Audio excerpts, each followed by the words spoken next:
I'm really not the guy that should be doing reviews on meters, but I actually bought a clamp meter, and it was a Fluke. I think it was a Fluke 173, and I thought it would cover all my use cases. And of course, Fluke's a good name, so I spent $100 or like $117 on that. And then I realized that it didn't do DC. And not only that, but it actually only went to one digit past the decimal. So I realized I'd made a mistake, and I went searching for a new clamp meter. And my biggest use case is convenience. I have meters. I tried to find my very first meter because it was actually this form factor. It actually just had a nub, and all it did was voltage and continuity, and that was my meter for 20 years. Um, I have a ton of meters that can measure various degrees of current, but anyway, what I wanted was something that uh, could find key off drains in automobiles, and I was actually chasing a problem like that. Although I didn't know it, I suspected it because my battery kept fucking dying, and I was wishing I just had a damn clamp meter, because it's just not uh, convenient to always be in circuit. And I just wanted to be able to check really quickly. So anyway, I bought that Fluke. It was Christmas, and that's what I asked for, and I got it. And then I realized that it didn't do DC. So I bought this thing, which is a UNI-T UT210E, and I'm never gonna take this little sticker off of here. Also, I apologize. My nails grow fast as shit, and every time I feel like YouTubing, it seems like I haven't cut them in a couple days. So I'm embarrassed for myself, but I don't give a shit because I'm just wanted to get this video done. Because I really like this thing, and I wanted to first show it off, and then I was gonna tear it apart. I'm not even sure. I did do some research. I can't remember if there's a teardown video of this or not, but um, and one of the things I actually didn't realize is that it, you know, can detect electricity. So it's got, you can tell if a circuit's off at least. And that again is a tool that I didn't really have, and that wasn't on the Fluke either. Or it's not that I don't have that tool. It's just it wouldn't be conveniently available. Um, so this guy's only rated to 100 amps. That kind of sucks because I have constant view on my 200 amp circuits, but I'm about to get 400 amp service, and um, it'd be nice to be able to measure that. But let's stay focused because really this is for an automobile. It's really just to have in my toolbox when I need it. And for $45, this would probably make a great first meter. And $45, I guess my other choice. Well, I love this thing. Dave did a review on this thing.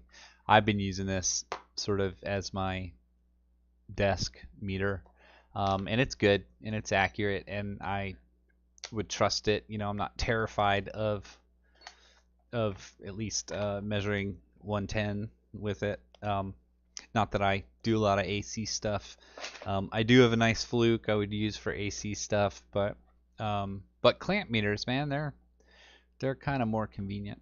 But that aside, this does appear to be a pretty accurate device. And as a clamp meter, it goes out to 3 decibels. So I don't know what that is. Oh, 2,000 counts. There you go. I was gonna say I don't know what that is in counts. And you of course can get a meter that has a higher count than that for about the same money. But for a clamp meter, man, I just can't imagine anything is going to be more convenient than this thing. So Um, for DC, you have to swap modes there, and then it is nice that it's got this 0 button, because it does float around a little bit, and in fact, I'm real curious how it's going to do in a noisy environment. I've seen other meters perform shittily on vehicles, especially, but I'm guessing that's because they weren't like a true RMS meter. So let's see, real quick on the DC side, we can kind of go inception-y here. So this is actually just dealing with my LED. So we can turn the brightness up and down. This is just a little circuit I use to run my overhead, and so it's reading. Let's put it at 100 milliamps, and if we clamp on to that guy, yeah, we're real close.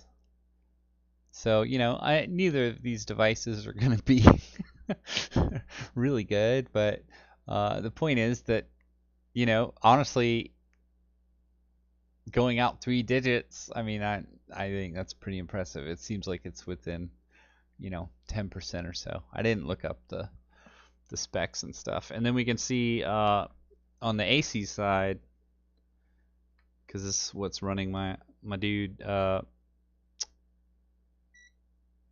you don't really have to zero it out. AC seems to be more stable, and I don't know if that's just because AC goes back and forth, but so you can see we're pulling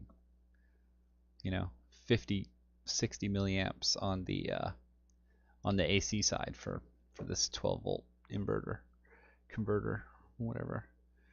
And yeah, anyway, so it seems to work well, and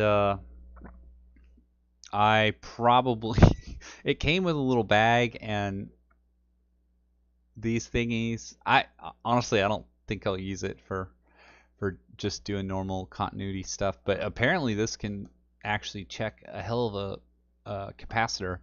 It's got quite the capacitor charge, and continuity seemed to work fine, and of course voltage works fine. So yeah, I wanted to first, it came just like this. It came with batteries, so I don't even know what kind of batteries they put in here, but that's nicely done. They got a little brass dude in there and some no name batteries.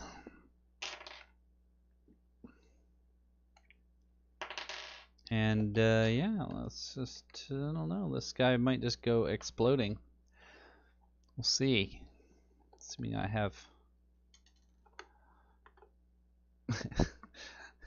I don't know where my screwdriver is. So.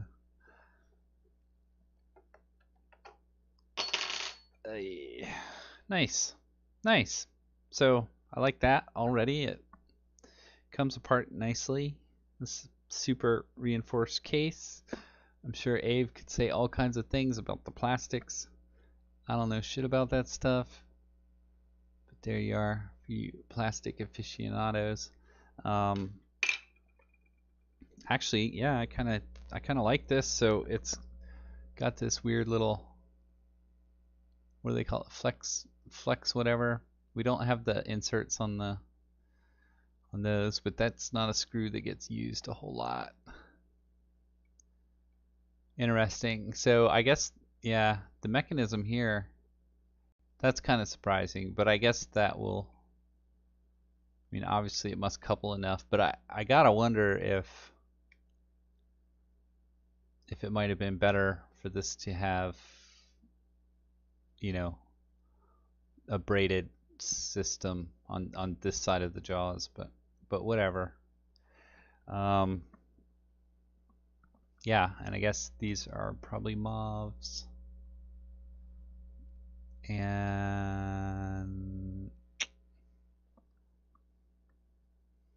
I don't know. Those dudes look pretty secure to me. Is that okay? That's welded in the board. I don't quite get those screws there, but whatever. Stuff looks sturdy enough. Don't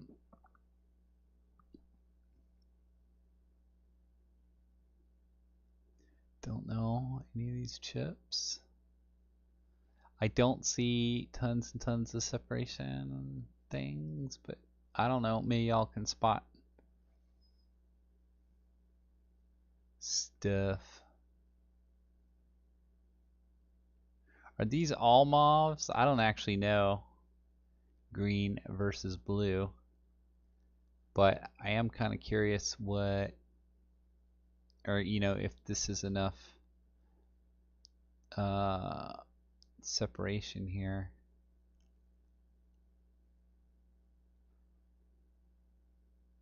But yeah, this is some close-ups. And the board looks nice. That guy's missing. But yeah, I don't have any complaints about the build quality here. Oh, so this is probably for the AC detector thing, and then I guess that's, I don't know if that's a ground or what. Don't know. It's quite interesting.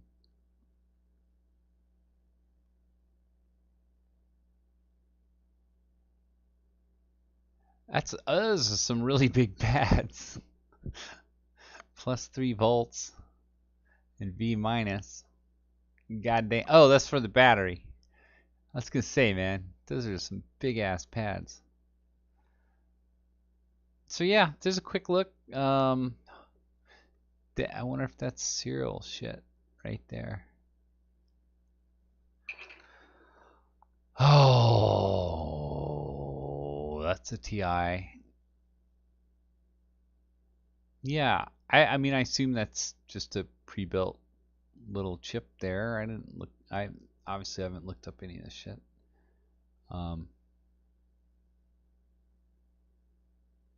But yeah, man, I think I made the right choice, sending back the fluke, and getting something that was better suited for my actual use case.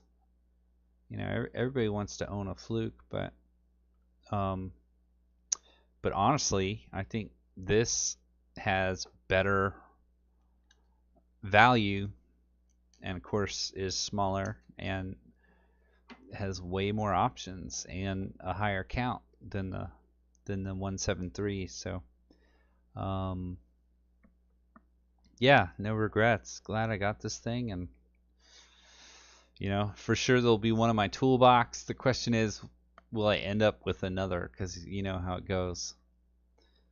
It's like even now, despite the fact that I probably have 2 meters within arm's reach, it seems like you're always one short. And this is my first clamp meter ever, and I think that convenience factor, when you actually need one, it's well worth it. So anyway, that's all I got to say about that. I definitely think it's a good little dude, and I would be more than happy if this were my first meter, even though maybe it's a little less user friendly than some, but in terms of probably the performance and even probably the safety. I can't remember what this thing looked like, but like really when I'm fooling with electricity, it's either well, I've never had a clamp meter, but it would be nice to clamp it, not probe it for current. And typically you're not looking for voltage, but all that shit, like with scopes and things, like holy shit, I'm just always afraid I'm gonna blow something up. So anyway, I look forward to using this. And in fact, my car, it actually I solved 2 problems fixing that car, and this didn't show up in time, but I actually found a US or a OBD2 dongle that I was missing, and I have three of those, and literally one was borrowed. I think two of them were borrowed and didn't come back, which is why I have fucking three of them. And then of course when I needed it, I couldn't fucking find it. Meanwhile, I have a vehicle that is dying all the time. I'm just like, what the hell? And then finally I put two and two together, and I was like, and I checked, and the USB dongle was hooked up to that car. So I pulled that thing, and no more key off drain. So, but I'm probably gonna just to test it. I'm probably gonna throw that back in there and see if I can spot that. And then of course I also want to see what kind of readings I get, when the car is running, and see if I can,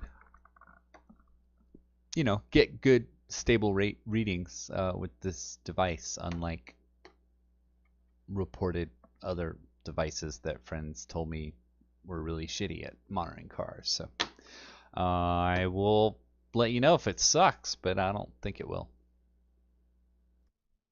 So I was actually just about to upload the video that I did on this meter, and I commented on the fact that this this internal gap here, I thought was weird. I expected to see, maybe a strap that, closed this loop here.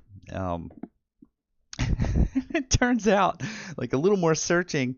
So first of all, there's the D version of this does temperature, and in exchange for a digit on the DC current. So if you prefer to have temperature, if this is your very first meter, um, meh, I don't know. Anyway, if you want temperature, you can get the D version. The E version is going to have a little more uh, after the decimal on on DC, but I found another video that was actually showing the difference between the E and the D, and he did a bunch of stuff, and the link is in the thing.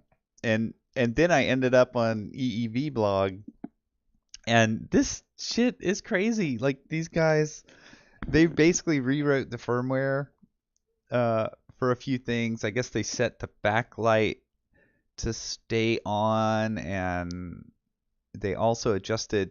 I guess the readings get a little weird above 150 amps. And then there was a whole laundry list of like people talking about essentially that back gap, and how overall this is a great little meter. There's some people that are elitists and saying, meh, it's not good enough. But it sounds like the that little gap in the jaws is actually a thing, and you just want to not move it when taking measurements. So you zero it, clamp it, and then just don't move it, because it's actually impacted by outside magnetic fields, and it's basically a leak between this bit of plastic here closing the loop, and coupling this, and then back here as well, because you can see that gap. The gap is real. Anyway, I just think it's funny as shit how how far the rabbit hole goes. So another good reason for getting this meter is you can go deep down the rabbit hole. You can redo the firmware. You want to learn about electronics, you can go pretty far down the rabbit hole with this little guy. But I still like it, and for me, I think the E version was the better version, just for my use case. In a noisy automobile environment, I don't know if I'm going to be impacted by the little gap here. And somebody said something about taking AC readings off an alternator and getting strange, OE, like overload results and things like that. And so just, be aware of some of the shortcomings of a meter like this. And otherwise, I still think it's great. But I just thought I'd comment because I just love what the internet does to things. And I guess that's that's probably why so many people bought this damn thing. But maybe check out eevblog. It's apparently they got all kinds of shit on here. I'm probably gonna read some of this.